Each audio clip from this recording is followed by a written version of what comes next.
būvēt arī dzelzceļa staciju. Te lūk fotogrāfija, un šī dzelzceļa ēka ir saglabājusies līdz pat šai dienai. Protams, jau ir slēgta, bet tā ir viena no tādu dzelzceļa stacijām no cera laikiem, kas ir saglabājusies savā oriģinālajā izskatā. Un, ja to kādu būvēt dzelzceļa līniju mācījās Amerikā, tad dzelzceļa stacijas gan tika būvētas pēc Vācijā.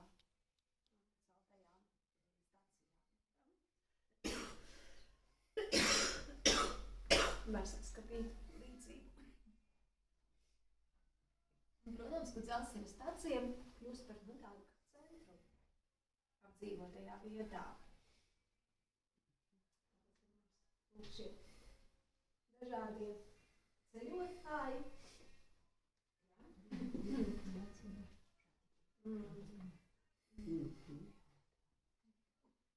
Un dzelzceļa stacijā ir, protams, kā arī pirmais telegrāfs.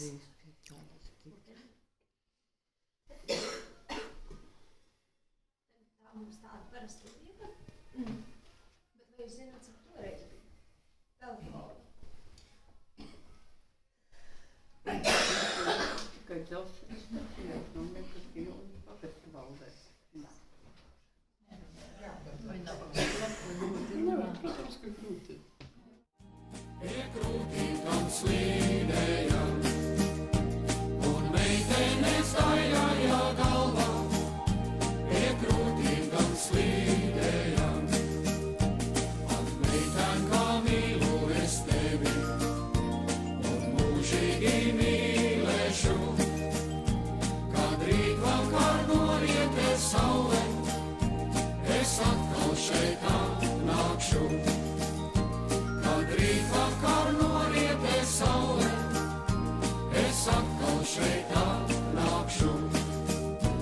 Tā rītdiena nāca un gāja, tā pagāja nedēļa, tā pagāja mēneši gadi, bet ozols vēl sēroja. Tā pagāja mēneši gadi, bet ozols vēl sēroja. Un mūsu Sluķišķu sadža minēta no 1785. gadā. Un tajā laikā katrai ģimene bija diezgan daudz cilvēkus.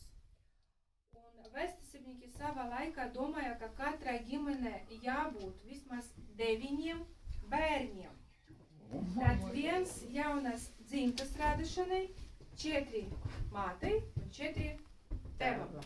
Jā. Nu, viņi tā domāja, tā plānoja.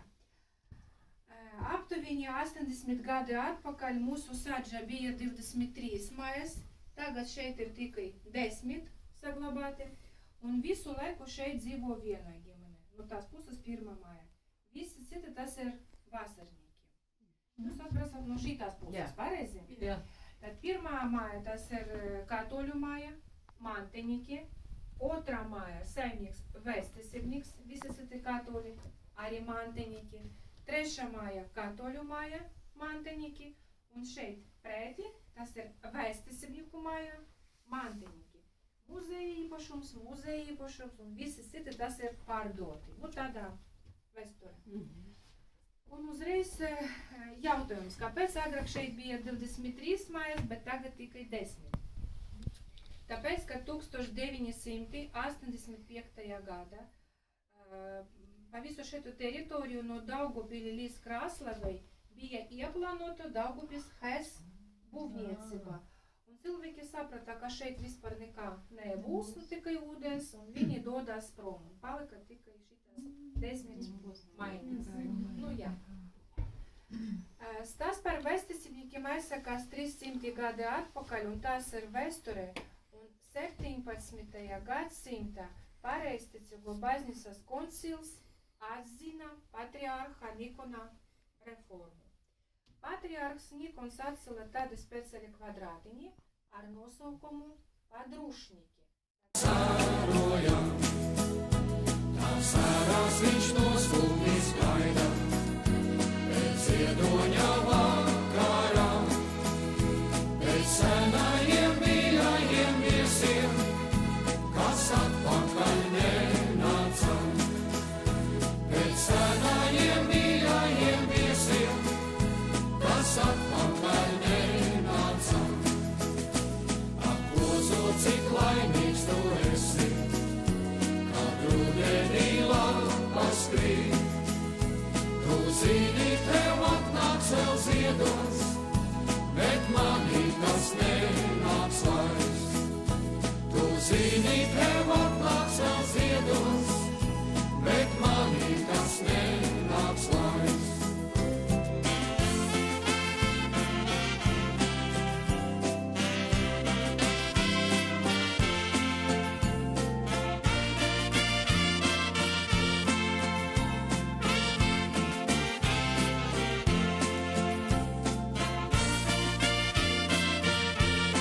dziesmas par dzītēnes pakalniem šo, tur jāņzāles kopā ar ozoliem bija.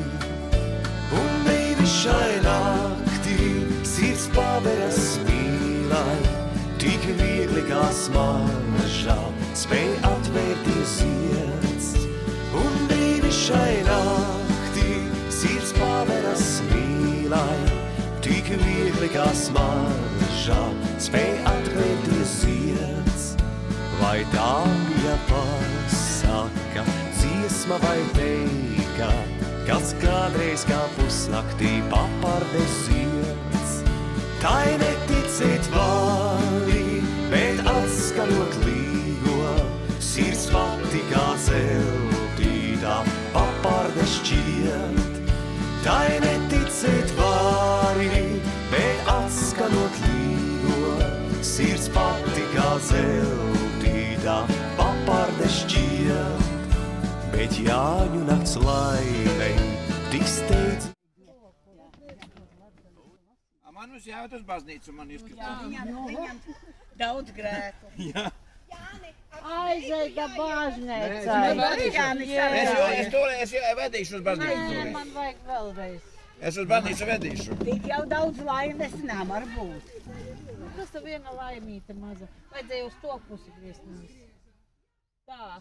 Nagaidīt prīca. Nu, 3 lietas, labas lietas. Nu tad minteresē. O, kad palēlku dārdu. Tu tuvāk pie. Soliņu. Vai, kūta būs uzagrīt? Jā. Kas te ir, Aida? Roma? Nē. Nagaidi brīvi romantiski. Negaidi. Tā kā varētu būt romantisks gadījums, bet negaidiet Neko priekā. labu negaidi. Romantisks gadījums. Šajā 14. mums ir kāzu jubileja, bet negaidi prieku. Lemdota brauc uz Rīgu mācīties. Pati kā zeltītā paparde šķiet, bet Jāņu nakts laimei tik steidzīga gaita un ātri dziest uguns, kurs pakalnos skaists. Nāc galvā liet smaržī, gujāj zaļu klēpī, rīts vītu šos vajāgus nepacels vairs. Nāc galvā liet smaržī, gujāj zaļu klēpī, rīts vītu šos vajāgus nepacels vairs.